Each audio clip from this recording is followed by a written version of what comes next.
நம்ம மாடி தோட்டத்தில் இருக்கிற மஞ்சளை கட் பண்ணி நல்லா தண்ணியில் ஊற வச்சு நல்ல மண் போக நம்ம அலாசி எடுத்துக்கலாங்க. அலாசி எடுத்த பிறகு உங்ககிட்ட காட்டுறேன் பாருங்க.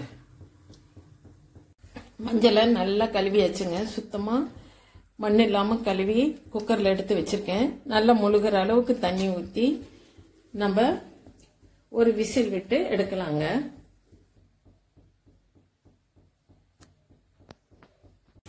ஒரு சவுண்ட் வந்துருச்சுங்க. இப்போ நம்ம எடுத்து வடித்தட்டில் கொட்டிக்கலாம்.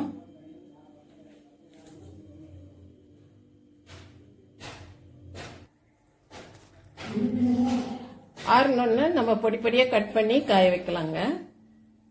ஆறட்டும்.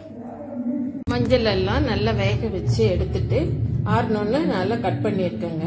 இதை நல்லா வெயில்ல காய வைப்போம். நல்ல சுக்கு மாதிரி நல்லா காஞ்ச பிறகு நம்ம மிக்சிலயோ இல்லை மிஷின்லயோ அரைக்கலாம். கொஞ்சமா இருக்கறனால நான் மிக்சிலேயே அரைச்சுக்குவேன்.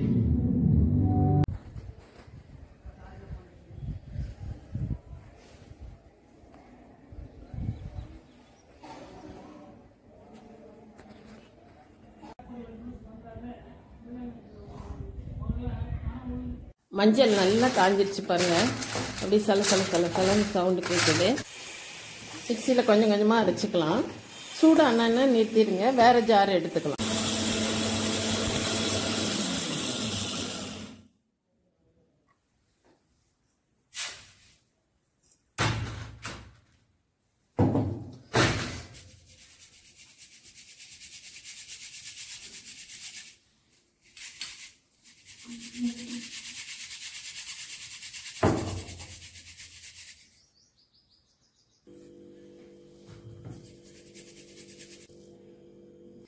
நம்ம மாடித்தோட்ட மஞ்சள்ல இருந்து இவ்வளவு மஞ்சத்தூள் வந்திருக்குதுங்க.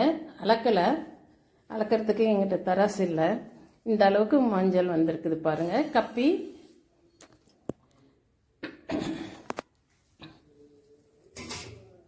இந்த அளவுக்கு கப்பி இருக்கு. இது நம்ம மசாலா அரைக்கும் போது கொஞ்சம் கொஞ்சமா போட்டு அரைச்சிக்கலாங்க. ஏன்னா இது பிளேடுக்கு கீழே இருக்கனால அரைப்படலை. இது ஒன்றும் வேஸ்ட் கிடையாது. நம்ம மசாலா அரைக்கும் போது கொஞ்சம் கொஞ்சமா போட்டு அரைச்சு அதை தீர்த்தரலாம். இவ்வளோ மஞ்சள் ஆச்சு. பிடிச்சிருந்தா லைக் பண்ணுங்க, ஷேர் பண்ணுங்க, சப்ஸ்கிரைப் பண்ணுங்க. தேங்க்யூ.